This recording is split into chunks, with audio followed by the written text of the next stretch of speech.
Kapag may narinig kayong umiiyak na sanggol sa gitna ng tubuhan, huwag kayong lalapit.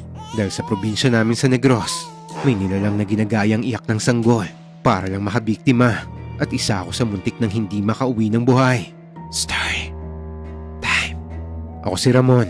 Naisipan kong ibahagi ang isang karanasan ko nung bata pa ako sa probinsya namin sa Negros. Nangyari ito nung 12 years old pa lang ako. Sa likod ng bahay ng lolo ko, may malawak na tubuan doon. Kapag panahon ng anihan, masarap maglaro doon. Pero kapag mataas ang mga tubo, tinatawag doon ng mga matatanda na taguan ng mga nilalang. Summer nito at bandang alas 5 ng hapon, naghahanap kami ng mga kalaro ko ng gagambang panlaban sa gilid ng tubuhan. Dahil sa sobrang pagkawili namin, hindi namin namalayan na palubog na pala ang araw. Kaya nagsiuwian na ang mga kalaro ko nang marinig nila ang kampana ng simbahan. Ibig sabihin, alas 6 na ng gabi. Pero ako, nagpaiwan muna ako kasi may nakita akong malaking gagamba sa isang dahon ng tubo at gusto ko tong hulihin. Habang nakatutok ako sa gagamba, biglang nawala ang ingay sa paligid. Parang nawala yung mga kuliglig. Tapos may naamoy ako nito. Amoy ng nasusunog na buhok at basang lupa. Hanggang mula sa masukal na bahagi ng tubuhan, may narinig akong mahinang iyak ng sanggol.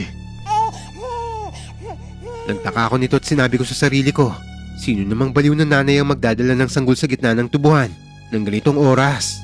Kaya pumasok ko ng kaunti para silipin yung sanggol. Pagkahawi ko sa dahon ng tubo, dito ko nakita ang isang bagay na hanggang ngayon nagpapatayo pa rin ng balahibo ko. Kasi walang sanggol dito. Ang meron lang ay isang napakalaking itim na aso. Kasing laki to ng isang bisiro o maliit na baka. Nakatalikod to sa akin at parang may kinakain sa lupa. Ang tunog ng pagnguya nito'y nakakadiri. Tunog ng nababaling buto at napupunit na laman. Kaya napatras ako sa takot hanggang sa naapakan ko yung isang tuyong sanga. Dito biglang lumingon yung aso sa akin. Halos maihi ako sa salawal ko nang makita ko ang mukha nito. Wala tong uso na tulad ng normal na aso.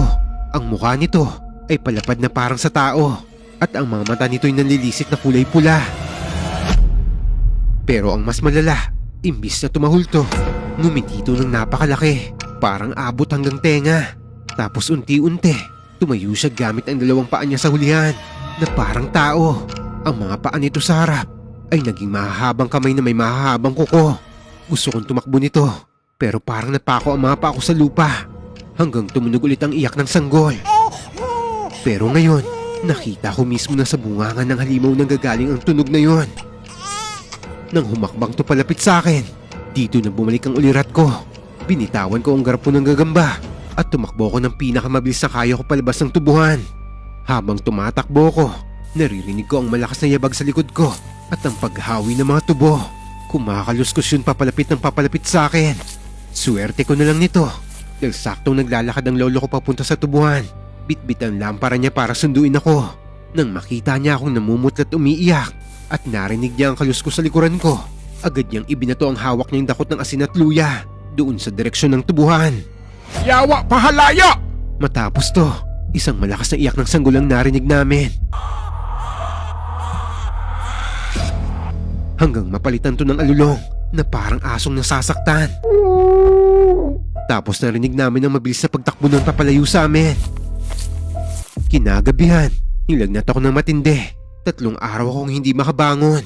Sabi ng albularyong tumingin sa akin, muntik na daw ako makursunadahan ng isang asal. Isa rotong uri ng asong na nag-aanyong hayop. Kung naabutan daw ako nun, siguradong gutay-gutay ang katawan ko. Kaya hanggang ngayon, kapag may naririnig ako umiiyak na sanggol sa gitna ng bukid, hindi na ako lumilingon. Hinahayaan ko na lang yon. Dahil minsan, hindi sanggol ang umiiyak, aswang yon.